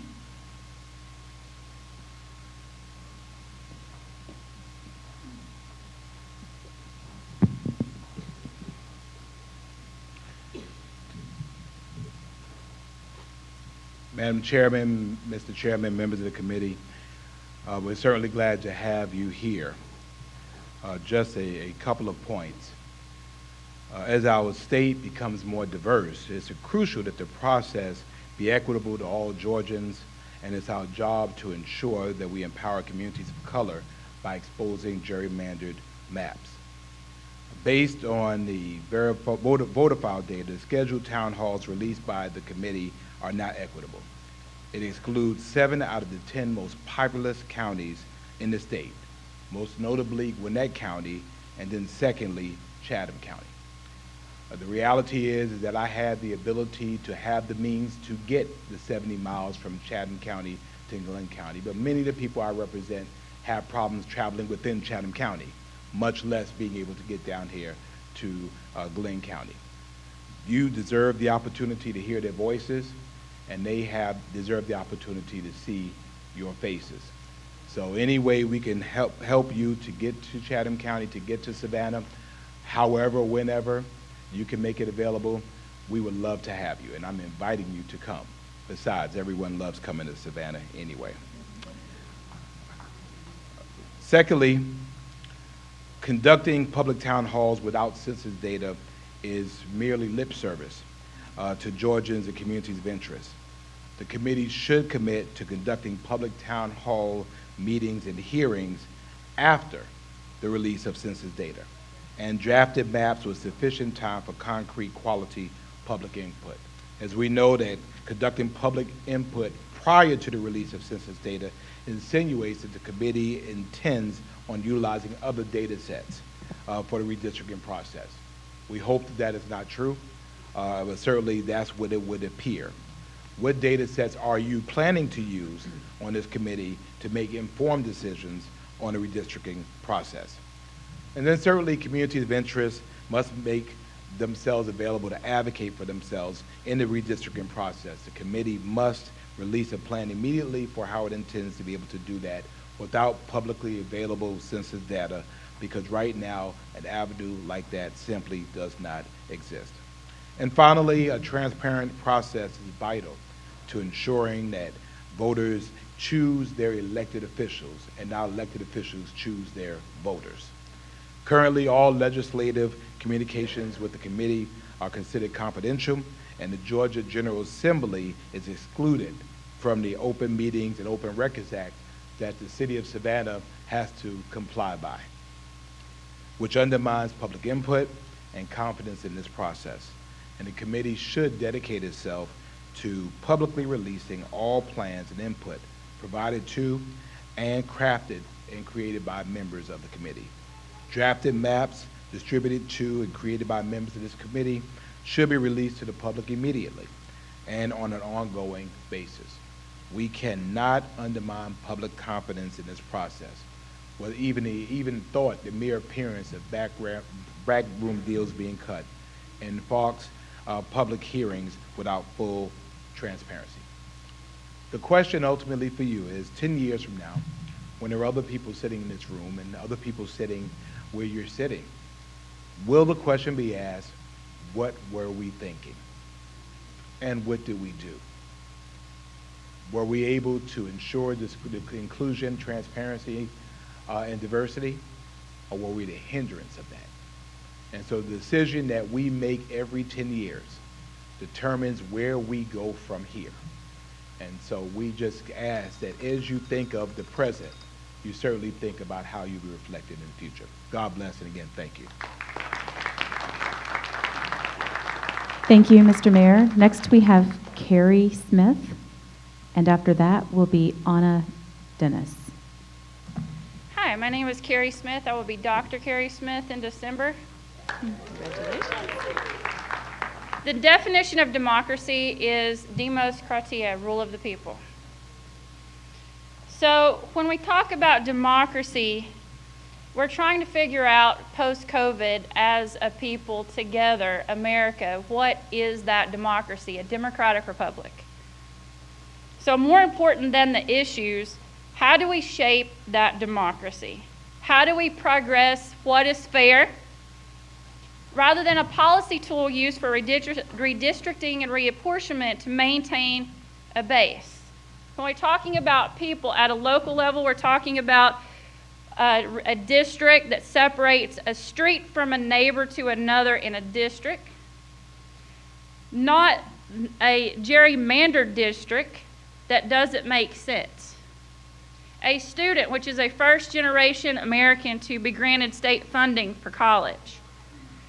3, a new family to get a chance to purchase a house with a 2-parent household, working 40 hours plus a week with a self-sufficiency wage in a perpetual cycle of rent rather than purchasing a house. What do we do for home ownership? 4, advocacy for sustainable small business thriving to drive employment in the locality of a town from a startup to efficiency, innovation, and technology to lead globally. So what the public is asking you is for nonpartisan relief. A compromise to come up with the best return for the public to gain what is not popular, but what is not partisan power, but what is fair. And but what is fair to engage in that American entitlement is a democracy, which is 3 things: life, liberty, and the pursuit of happiness, which comes down to something called a vote. Something attained through a vote which is fair. Fair voting, which means that America is not built on rhetoric or empty buildings, but the heart of its people. I will add that I'm half Cherokee. I am originally from Tennessee, an area called the Sequatchie Valley that saw the American Holocaust twice. I am what's left.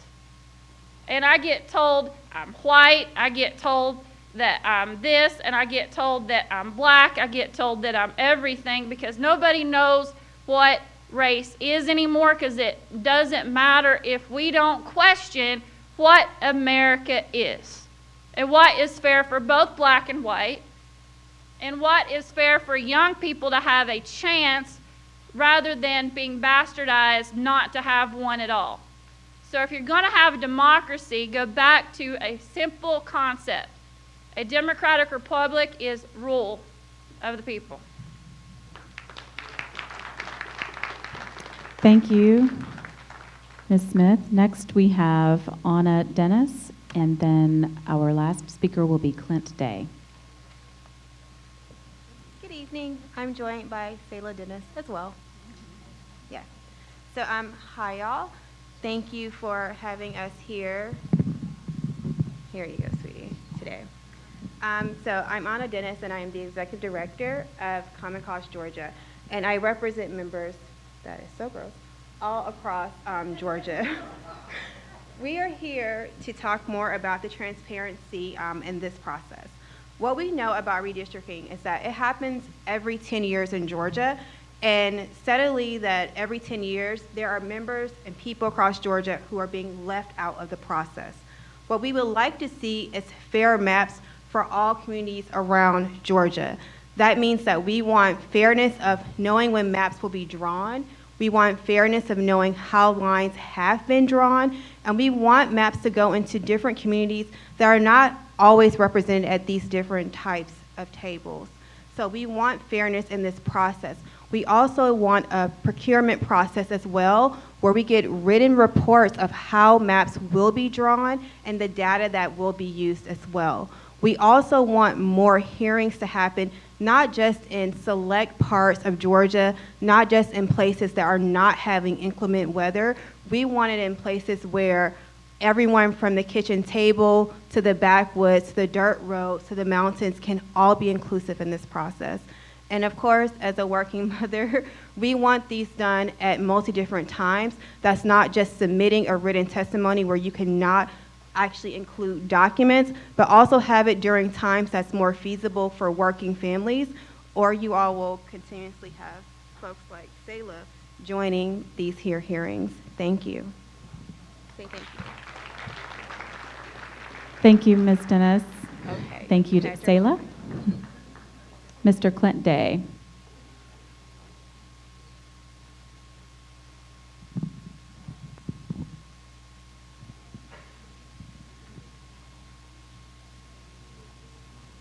I'm going to grow about 5 inches real quick.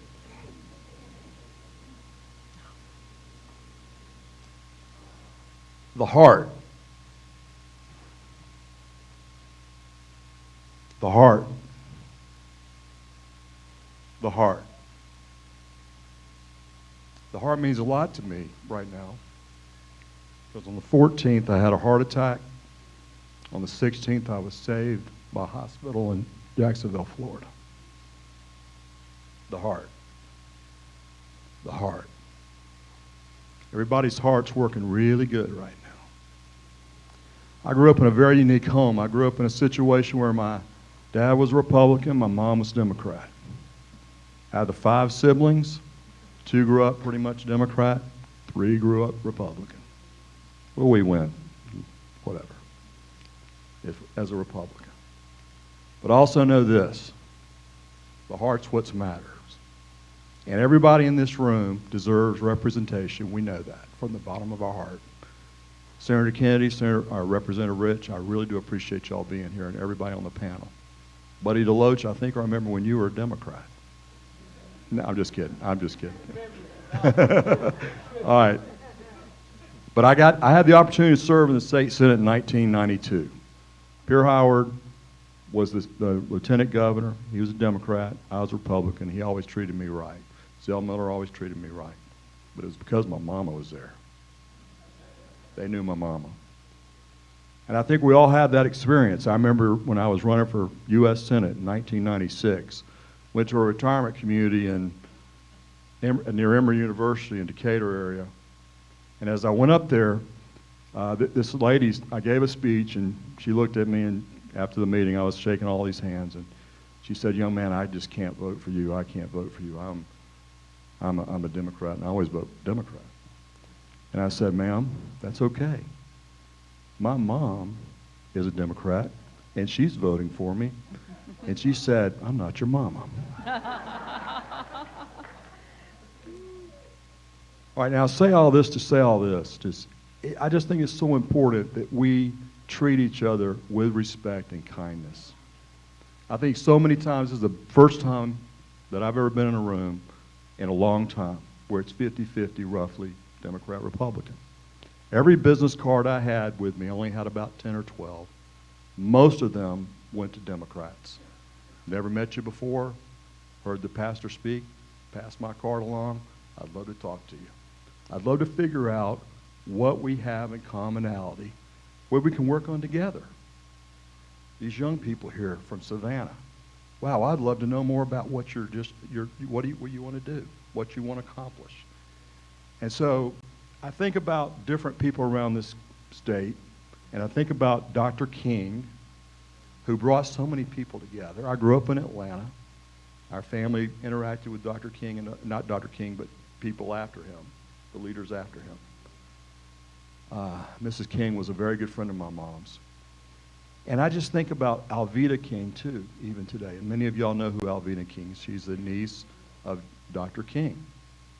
And one thing that she always says that I love, there's only really one race. It's the human race. All of our blood is the same. It beats through a heart. And I just want to see the whole process be done from the heart and treat everybody as right as we can, be as fair as we can. When I was in the state senate against a minority party, the Democrats in that group always treated me right. And it's time, instead of running from people that disagree with us, it's time to run toward them and figure out where our common interests are and move forward. God bless you. The key to me in life is to love God, love people, and speak the truth in love. Thank you for letting me share.